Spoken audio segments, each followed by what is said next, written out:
တရားဆရာကြီး William Blake ကကြပြလေးတစ်ခုဆက်ထားတယ်ဟုတ်လားလောကမှာကြီးကျယ်တဲ့အရာတွေဟာဘယ်အခါမှာဖြစ်လာလဲဆိုရင်တဲ့တောင်ကြီးတွေနဲ့လူတွေတွေ့တဲ့အခါမှာမှဖြစ်ပေါ်လာတယ်နော် Great things are done when mountain and man meet နော်လမ်းထဲမှာပဲခုနလိုပဲဝန်ထမ်းလို့ရင်းနဲ့ပတ်စကာတိုးစီလိုက်ဟာလမ်းထဲမှာတိုးရှူသွားလိုက်အိမ်ပြန်လာလိုက်နဲ့အဲ့ဒီလိုပဲမလုံမရှုပ်မပြုတ်မလုံမရှုပ်မပြုတ်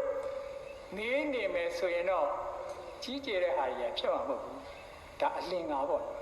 လူတွေကအခက်ခဲတွေအန္တရာယ်တွေပြဿနာတွေဟာလားတစ်ခုခုဘဝမှာကြီးကျယ်တာလုပ်တော့မယ်ဆိုရင်တော့ကြုံပါပဲနော်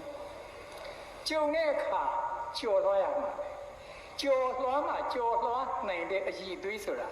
ရှားတာဒါကြောင့်မလို့တောင်ကြီးတွေနဲ့တွေ့တာအခက်ခဲတွေဒုက္ခတရားတွေပြဿနာတွေကိုရင်ဆိုင်ဖို့မကြောက်ပါဘူးနော်အခက်ခဲတွေဒုက္ခတရားတွေ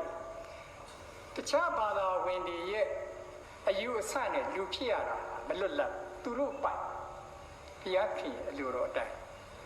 ကျွန်တော်တို့ဗုဒ္ဓဘာသာကကျွန်တော်တို့ကိုဘယ်သူပိုင်လဲဆိုရင်ကျွန်တော်တို့ပဲပိုင်ကိုလှုပ်တဲ့ကံတိုင်းကောင်းတဲ့ကံလုပ်ရင်ကောင်းတာဖြစ်မကောင်းတဲ့ကံလုပ်ရင်မကောင်းတာဖြစ်ကိုယ့်ဘဝကိုဘယ်သူပြုပြင်တာလဲကိုယ့်ဘဝကိုဘယ်သူထိုင်ကြည့်တာလဲကိုယ့်ဘဝကိုဘယ်သူလမ်းညွှန်တာလဲဆိုရင်မိမိကိုယ်တိုင်သာပါပဲနော်ကျွန်တော်တို့ဘဝကျွန်တော်တို့လက်ထဲမှာအမှန်ရှိတယ်အဲ့ဒါကိုကျွန်တော်စာအုပ်လေးတစ်အုပ်မှာရေးဘူးပါတယ်ဒါတွေကတော့ကလေးတွေအတွက်ပေါ့နော်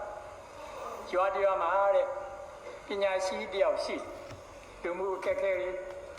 ဟာလာပြဿနာတွေကိုသူရှိသွားဖြေရှင်းလိုက်ရင်ပြည်လဲတာပဲအဲ့တော့ရဝေယန္တိယပုဂ္ဂိုလ်တွေအခက်ခဲရှိရင်ပြဿနာရှိရင်သူရှိသွားဆွေးနွေးကြတိုင်ပင်ကြဆိုတော့သူ့မှာလတ္တပကာတွေလည်းပေါ်ကျော်စောကိတ္တရလည်းရှိလား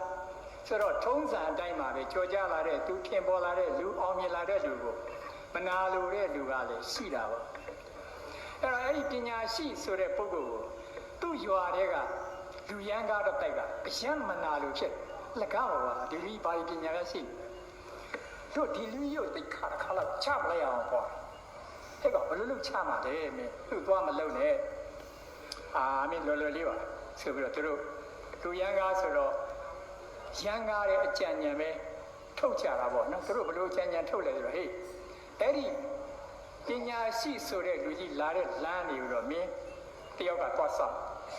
ဘယ်လိုဆောက်ရမလဲဆိုလို့ရှိရင်မင်းလက်ထက်မှာငှက်အရှင်လေးတစ်ကောင်ကို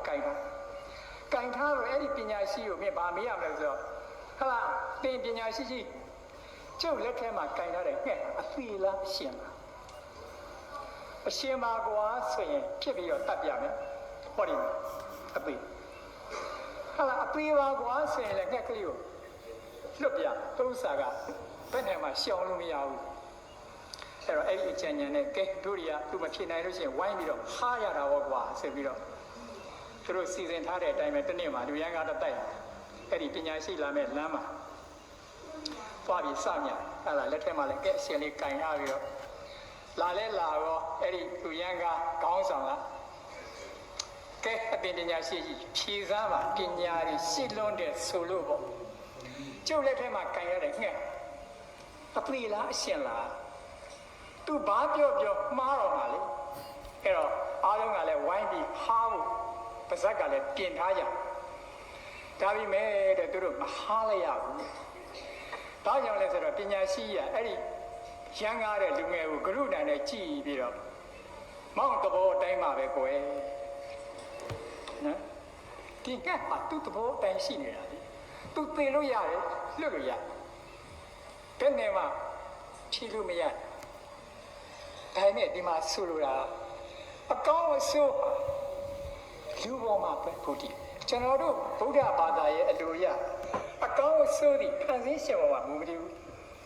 အကောင်းအဆိုးဒီမိမိပေါ်မှာဘုဒ္ဓမိမိဘဝကိုမိမိကောင်းအောင်လုပ်ရင်ကောင်းပါမိမိဘဝကိုဆိုးအောင်လုပ်ရင်ဆိုးမှာပဲပဓာနာအဖြစ်ကိုယ့်ရဲ့ဉာဏ်ဝိရိယပေါ်မှာဘုဒ္ဓပဲနော်ဒီလိုပဲတိုင်းပြည်တစ်ပြည်ထူထောင်တဲ့အခါမှာဘယ်ပေါ်မှာမူတည်တာလဲမေးရင်တိုင်းသူ ပြည်သားတည်ရဲ့အသိဉာဏ်ပေါ်မှာမူတည်တာပဲ